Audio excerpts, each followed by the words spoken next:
안녕하세요. 놀라운 논란의 미스터 논란입니다. 손흥민 선수가 뛰고 있는 토트넘 소식 전달드리도록 하겠습니다.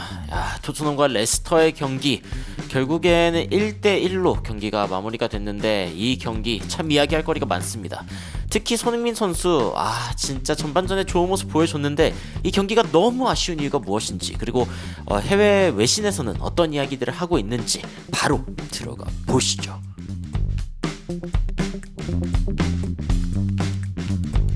자, 일단 토트넘의 라인업입니다. 비카리오, 포로, 로메로, 반더벤, 우도기, 사르, 벤찬쿠르, 메디슨, 존슨, 솔랑케, 손흥민. 그래서 이제 측면 쪽에 존슨이 선택을 받았고, 그리고 벤찬쿠르가 선발로 나선 것들, 이런 것들이 이제 좀 눈에 띄었습니다. 반면 이제 그 레스터 같은 경우에는 지금까지도 열심히 뛰고 있는 바디 선수가 이제 눈에 띄는 가운데 토트넘에서 이제 레스터로 이적한 윙크스의 모습이 보이기도 했고요. 이 경기 전 인터뷰에서 엔주 포스테코글루 감독이 이런 이야기를 했습니다. 이 수비와 관련해서는 이 수비수들이 건강하기만 하면은 좀 도움이 될 것이다. 한 경기에 우리가 3명이나 잃어버렸던 때가 있었고, 그 이후에 우리가 굉장히 힘든 시간을 보냈는데 이 선수들이 전부 다 이제 건강하기만 하다면은, 그렇다면 수비적인 문제는 크지 않을 것이다. 근데 이게 약간 플래그를 세우는 일이 되어버렸는지 오늘 경기에 페드로 포로가 부상을 당하긴 했었죠. 여하튼 레스터에 출전하는 팀에 대해서는 이렇게 이야기를 했습니다. 클루셉스키, 베르너, 그리고 윌선, 오도베르 등등 이 젊은 선수들과 좋은 선수들이 많이 있기 때문에 이 선수들도 쓸 수 있고, 다양한 자원들이 벤치에 앉아 있다는 것은 좋은 일이다라고 이야기를 했습니다. 전반전에 토트넘은 진짜 아주 좋은 경기력을 보여줬는데, 특히 전반 7분 만에 손흥민 선수는 빅찬스를 만들어내는 모습을 보여줬습니다. 왼쪽 윙으로 출전하긴 했지만 중간 쪽에 있던 손흥민 선수가 이제 직접적으로 크로스를 날려주는 모습이고, 이 공을 받아가지고 이제 이 이적생 솔랑키가 이제 머리에까지 맞춰 봤는데 이게 안 들어가는 굉장히 아쉬운 상황이 발생했습니다. 토트넘이 굉장히 좋은 찬스가 많이 있었는데 전반전에 가장 좋은 찬스는 바로 이 찬스로 손흥민 선수가 전달해준 이 공의 XG 값은 0.13, 13% 확률로 들어갈 뻔한 공이었다 라고 이야기를 할 수 있겠죠. 자, 그리고 이제 13분에는 이런 장면도 있었습니다. 손흥민 선수가 이제 안쪽으로 들어가면서 뛰어 들어가고 있는 메디슨에게 패스를 줬고, 메디슨이 이제 중간쪽으로 뛰어 들어가는 솔랑키에게 줬는데 이게 또 발에 제대로 안 맞으면서 결국에는 좀 아쉬운 상황이 있었고, 그리고 14분에는 포로가 직접적으로 솔랑키에게 이제 공을 내주는 장면이 있었는데 이것도 이제 머리에 약간 좀 빗나가면서 제대로 된 터치가 되지 않으면서 유효 슈팅으로 기록되지 못했습니다.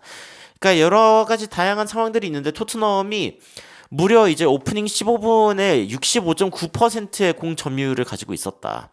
그리고 손흥민 선수도 여러 번의 슈팅을 보여주기도 했고, 이거 토트넘이 좋은 경기력을 보여줄 것 같다라는 어떤 이야기들이 이 전반전을 보면서 나오기 시작합니다.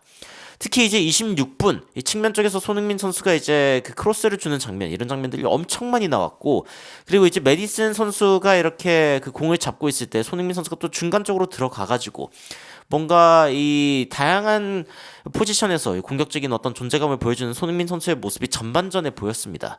그리고 이제 열심히 뛰어주는 메디슨, 그리고 다양하게 공격적인 역할, 연결고리를 해주고 있는 손흥민의 이 존재로 결국엔 이제 골이 터집니다. 바로 이 페드로 포로의 골이 터지는데 손흥민 기점, 그리고 메디슨 어시스트, 포로 골, 이런 장면이 나오게 됩니다.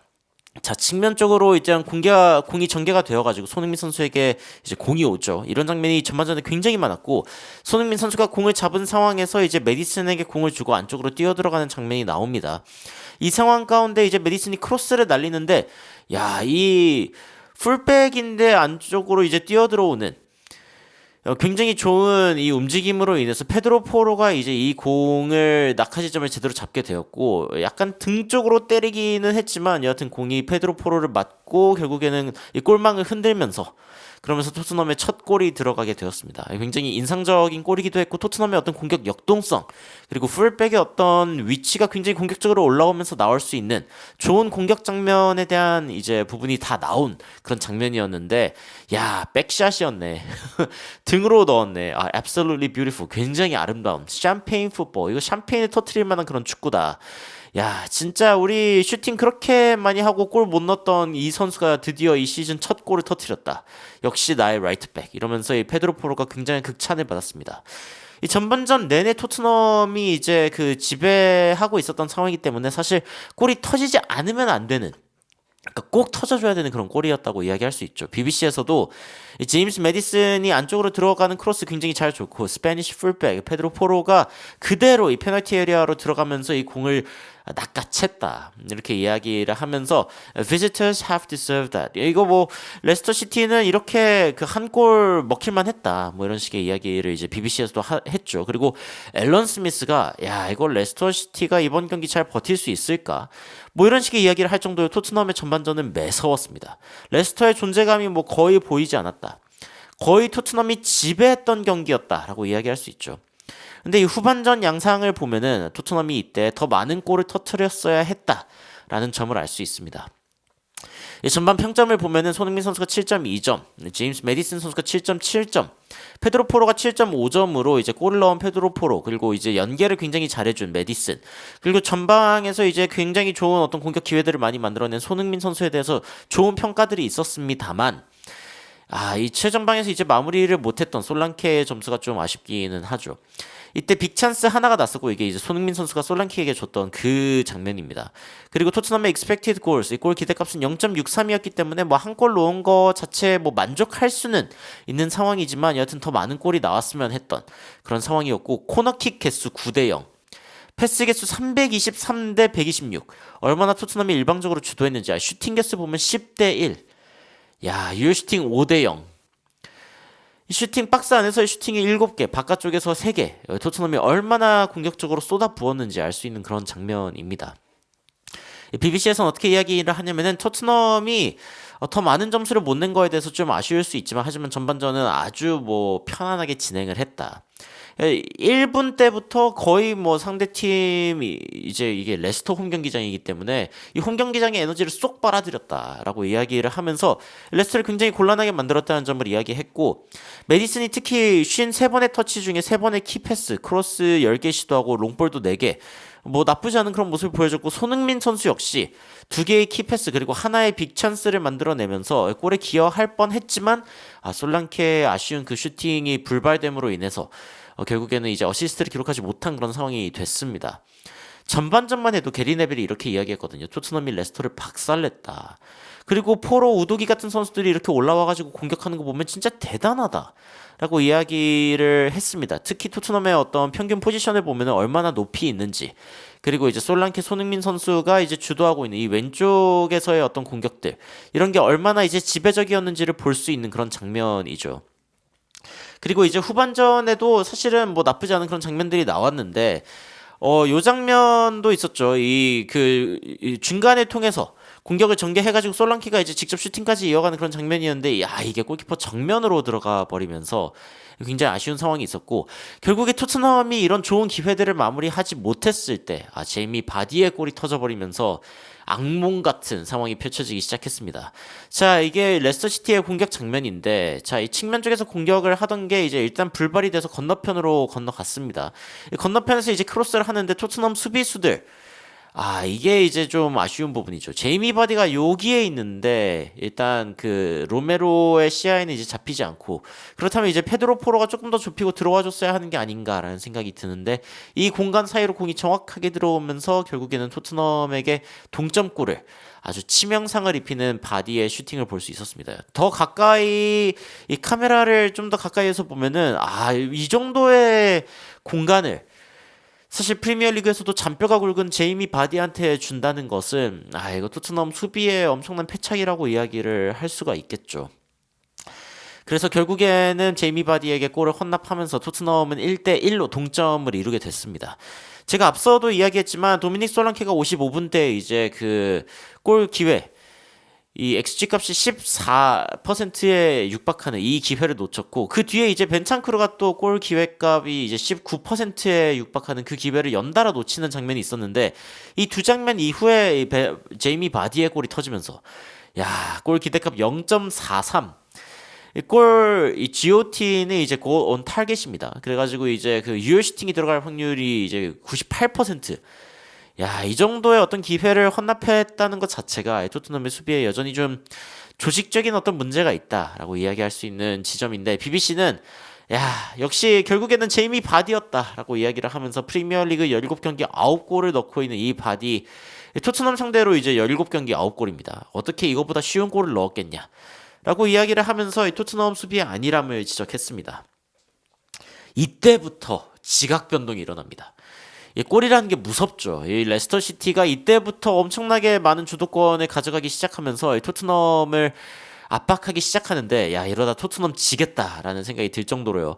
토트넘 팬들이, 야, 진짜 토트넘 어떻게 응원하냐. 진짜 항상 한 6골 정도 넣을 수 있는 그런 기회가 있었다가도 골을 못 넣고 결국에는 이제 동점골을 얻어맞고 결국에는 힘들어하는, 제발 좀 배워라. 이 상황, 어려운 상황을 통해서 좀 배웠으면 좋겠다.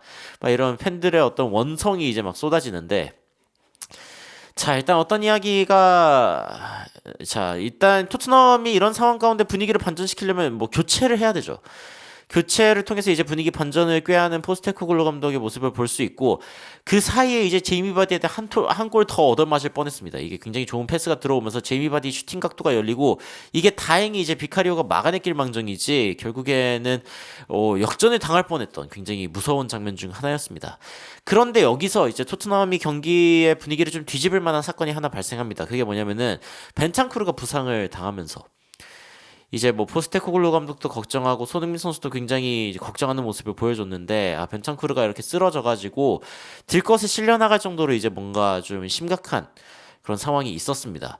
이 상황으로 인해서 경기가 한 8분 정도가 지체가 됩니다. 이게 토트넘에게는 벤탄쿠르에게는 굉장히 좀 악재이기는 하지만, 이 상대방의 기회를 완전히 가져가고 있었던, 장악하고 있었던 이 시간에 갑자기 7분간, 뭐 8분간 경기가 끊긴다는 것은 어떻게 보면 토트넘이 다시 흐름을 가져올 만한 기회이기도 했죠. 너무 레스터에게 이제 그 흐름이 가 있으니까. 이 부분에 대해서 이제 토트넘이 좀 회복할 수 있는 기회였는데, 그래서 4명의 선수를 투입을 합니다.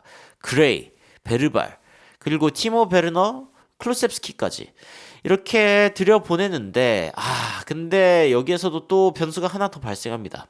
토트넘이 공격 열심히 하고 이런 거 다 좋은데, 포로가 갑자기 혼자 달리다가 이제 쓰러지면서 뭔가 접질리는 듯한 그런 모션이 있었습니다. 그 뒤로 너무 그 고통스러워하면서 이제 걸어다니는 그런 장면이 한 몇 분간 지속이 됐죠.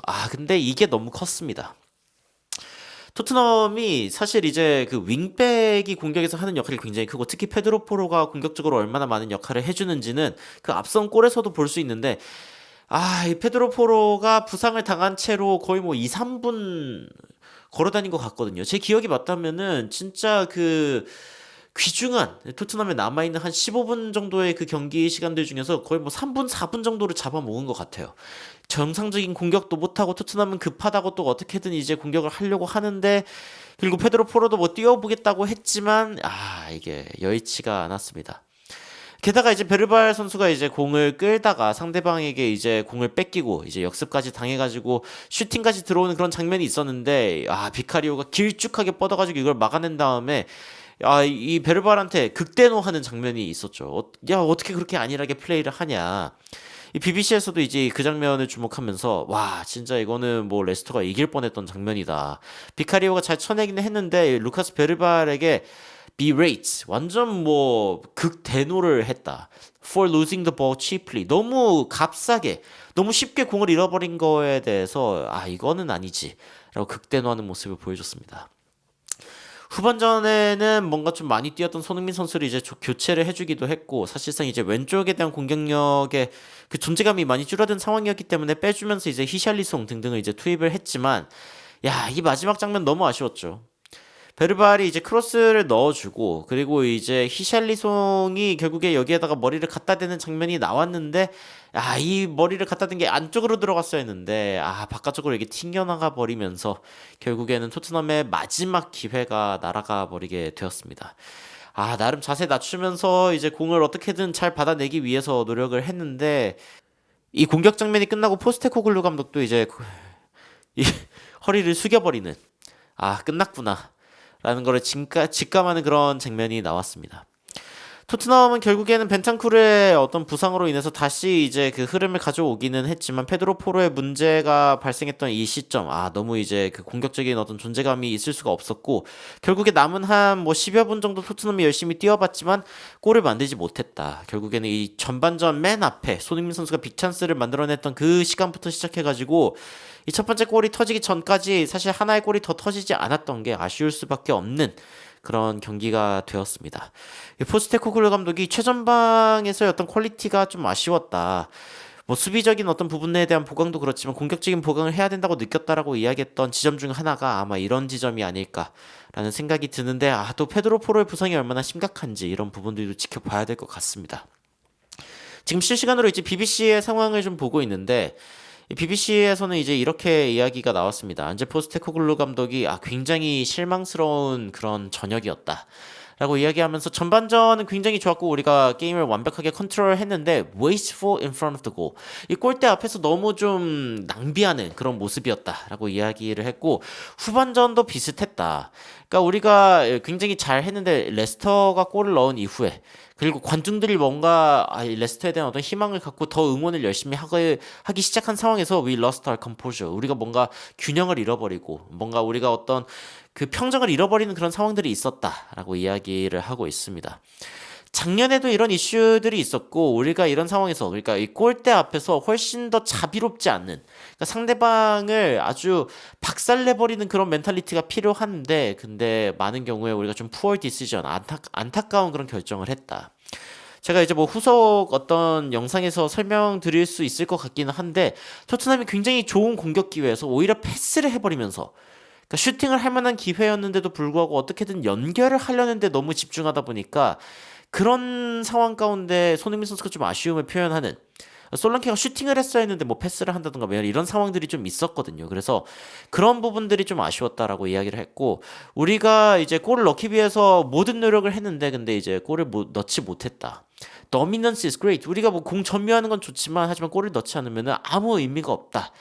그리고 이제 오늘 데뷔했던 그런 선수들은 괜찮았고 이게 뭐 어떤 노력에 대한 문제라든가 그런 게 아니라 이 최전방에서의 어떤 그 마무리 그러니까 지금 보면은 최전방에 대한 마무리를 처음부터 끝까지 지속적으로 강조를 하고 있습니다. 그리고 이 부분에 대한 책임은 이제 그 안제 포스테코글루 감독에게 있다. 뭐 그러니까 내가 감독이지 뭐 이렇게 이야기를 하면서 이 스카이 스포츠와의 인터뷰를 한 안제 포스테코글루 감독의 모습을 볼 수가 있습니다. 안지 포스테코글루 감독의 어떤 전술적인 문제라고 이야기하기에는 사실 토트넘은 너무 좋은 기회가 많았습니다. 제가 생각할 때에도 안지 포스테코글루 감독의 말이 일리가 있는 것은 이때까지 토트넘이 적어도 뭐 서너 골은 넣을 수 있었던 그런 상황이었는데 아무래도 이제 도미닉 솔랑케가 막 온 이적생이기도 하고 손발을 이제 토트넘이 맞추고 있는 상황이다 보니까 이런 부분은 좀 시즌 중에 조금 더 나아지지 않을까라는 생각이 들면서도 승격팀인 레스터를 상대로 조금 더 많은 골을 넣고 기세를 좀 더 끌어올렸으면 좋았을 텐데 이 제이미 바디에게 너무 쉬운 골을 내준 부분 그리고 이 이후에 페드로 포로의 어떤 부재로 인해서 너무 많은 시간을 버린 부분 이런 것들이 좀 아쉽다라는 생각이 듭니다. 벤탄쿠르가 일단 어떤 부상 상태인지 그리고 지금 페드로 포로의 어떤 부상 소식에 대해서도 아마 이야기가 나올 것 같은데 이런 부분들에 대해서 전해지는 소식이 있으면은 여러분들께 추가적으로 전달해 드리도록 하겠습니다. 여러분 레스터와 토트넘의 경기를 보시면서 어떤 생각이 드셨는지 굉장히 궁금한데 이 댓글로 의견 남겨주시면 더욱 흥미로운 소식으로 찾아뵙도록 하겠습니다. 이상 놀라운 논란 미스터 논란이었습니다. 시청해주셔서 감사합니다. You are my sunshine, my only sunshine. You make me happy, home and away. And when it's pouring, you keep on scoring. So please don't take my sunny away.